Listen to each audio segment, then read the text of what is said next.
Hello there, welcome to the video lectures of engineering mechanics. As we know, in engineering mechanics most of the time we are identifying or determining only the forces acting on that member, either from the applied forces or maybe the reaction forces.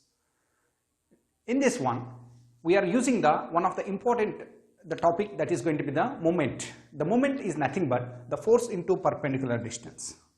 Force into perpendicular distance. As we know, the moment is going to be generating on a member, that's going to be the force as well as the perpendicular distance. In most of the time, either you have to calculate the force, at the same time we need to be calculate the perpendicular distance. It is the combination of the force parameters as well as the geometrical parameters. On that basis we need to be calculated. Now we can see the same concepts we are using. At the same time, equations of equilibrium we are applying, we will calculate that part. Now we will see the problem. A rigid bar AB is supported in a vertical plane. Can you see? AB is going to be your rigid bar, which is supported at A is going to be in the vertical plane and carries a load Q at its free end as shown in the figure. Can you see? At the free end, that is going to be the end of the B, there is carries a load of the Q.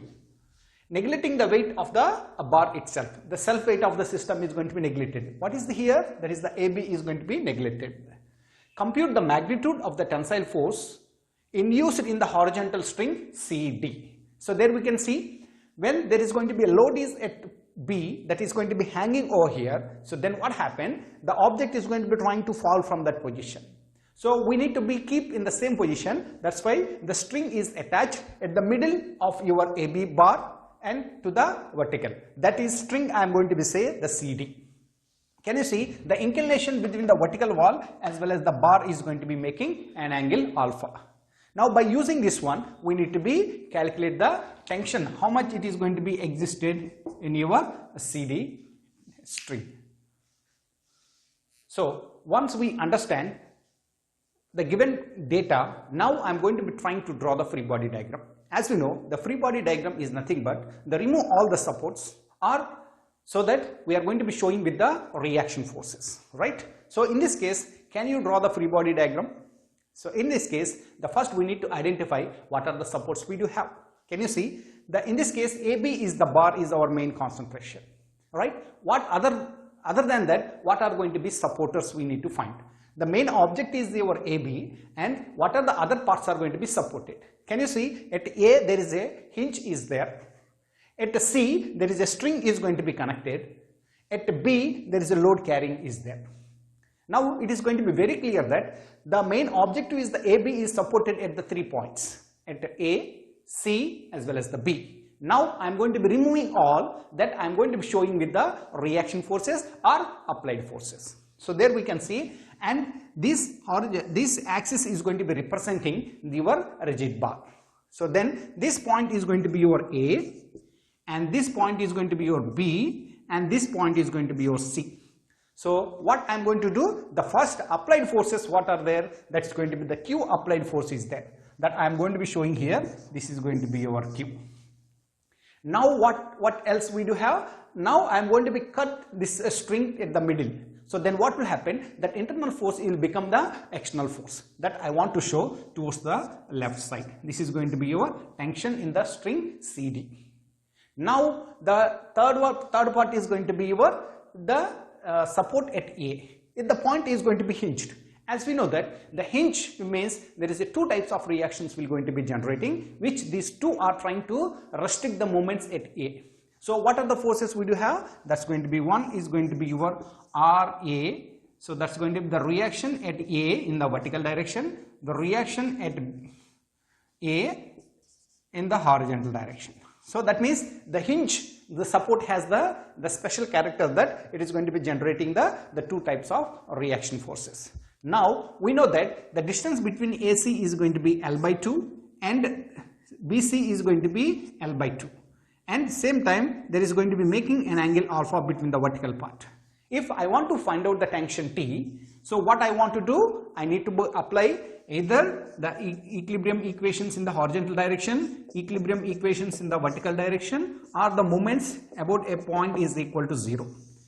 if I am going to be using in one of this one, so that I can calculate it. Can you see, if I am using this part and this part, so then what happened? The unknown equations are going to be the 2 and the 2 unknowns are going to be available. So in this case, the T is, we don't know. What is the reaction force here also we don't know. So then what will happen? I am going to be using the moments. So in this case, what will happen? So then I am going to be taking the moments at A. What is the problem? If I am going to be taking at C and at B, I need to be very selective, so that I can calculate the moments and the forces which are going to be generating. For the time being, I am going to be taking the moments at A is equal to 0. Why? Already I told, I want to choose very selectively so that I can overcome the number of unknowns in that equation, so that I can solve the problem very easily. So then what I am going to do, the moments at A is equal to 0. So then what is the equations we do have? We know the moment is nothing but force into perpendicular distance. What is the force here? This is the one is going to be the tension in the string, and one force is going to be hanging over here. So now we got the force. Then what is left here? That is the perpendicular distance is going to be left over there. So how to find out for this one? We need to extend the line of action in the both sides of that point. Suppose at the point C that the tension is going to be acting, so this is going to be your line of action. So then I am going to be draw from the point A to the line of action, that's going to be your perpendicular. Right? So then what I am going to do, I am going to be taking the line of action of your Q. So from the point I am going to be draw like this. This is going to be your perpendicularity. Right? For this one I am going to be taking in the color, that's going to be perpendicularity, and here is the perpendicularity. So these two perpendicular distance if I am able to find, then I can solve this problem easily. And what are the geometrical properties over here? That's available L by 2 and L by 2. That means AB bar is equal to L length available at making an angle with vertical.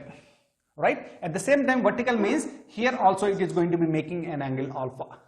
So how to find out this distance? Suppose A, C, B and D, I am going to say this is the A. I need to find out the AE distance. How to find out the AE distance here? If I am going to be taking the sine alpha, the sine alpha is equal to, opposite side is going to be your AE divided by AB. So from this one, AE is equal to, AB is equal to how much? That is going to be the L. That's going to be L sine alpha, I will get it. Now I am able to calculate your AE perpendicular distance. Now I need to be calculate AD is the perpendicular distance for your tension T. So then how could you calculate here? Already we know this is the alpha and the AC distance is going to be L by 2. Now I need to be calculate this length DC.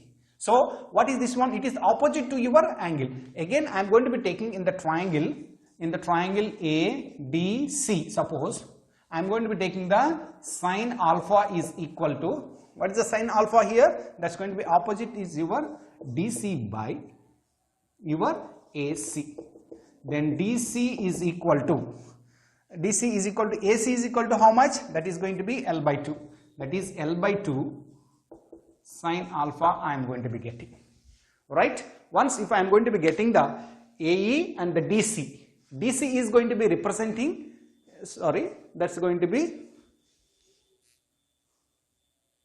so we calculate the DC. So the calculation of the DC is not required. I am sorry for that. I want to calculate the AD length. Okay, I want to calculate the AD length. This is going to be adjacent to your inclination. So that I am going to be taking cos alpha. The cos alpha is equal to, that's going to be adjacent side is your AD divided by AC. So then AD is equal to L by 2 cos alpha. So can you see, we got the two perpendicular distance. Now I am going to be taking moments at A. So the moments at A is equal to 0. Then what are the forces? That is the T and this one. So that I am going to be taking here, that's going to be the clockwise direction is the positive and anti-clockwise is the negative. You can take reverse also, there is no problem. So now what I am going to do, I am going to be taking the, so this is trying to move in the clockwise direction, this is trying to move in the anti-clockwise direction. So the Q is going to be your force. What is the distance, perpendicular distance? AE minus of T is going to be your tension existed in your string. What is the perpendicular distance? That is your AD. is equal to 0. Now AE and AD I am substituting in this equation to find out the value of your Q or the tension in the T. So that's Q into AE is equal to L sin alpha minus L by 2 cos alpha, alright, is equal to 0. Now I am going to be simplifying this equation so that I can get it here. That's going to be the tension. That is the tension I am going to be getting. So that value over here is going to be T is equal to, I am going to be taking to the left side or the right side, whatever, that is equal to QL sin alpha divided by L by 2 cos alpha, suppose. Alright, if I am going to be taking this one, L will going to be cancelled and this will become the tan alpha. The T is equal to 2 into Q tan alpha. So this way we are going to be calculating the tension in that member. So in this case, the two parameters we have taken, that is going to be the force and perpendicular distance. The most of the time we are dedicating in the moments how to calculate the geometrical properties, that is in terms of the perpendicular distance. Once if you are going to be calculating then force into perpendicular distance for the particular observation point, then easily we can calculate the known, unknown, the forces exist on members. I hope you are able to understand whatever we have discussed there. So right, to better understanding and the regular watching of these video lectures will going to be helpful to you. It means that you are not going to be missing the connectivity and the discipline will going to be developing. So with this one I am going to be sign out of today's lecture.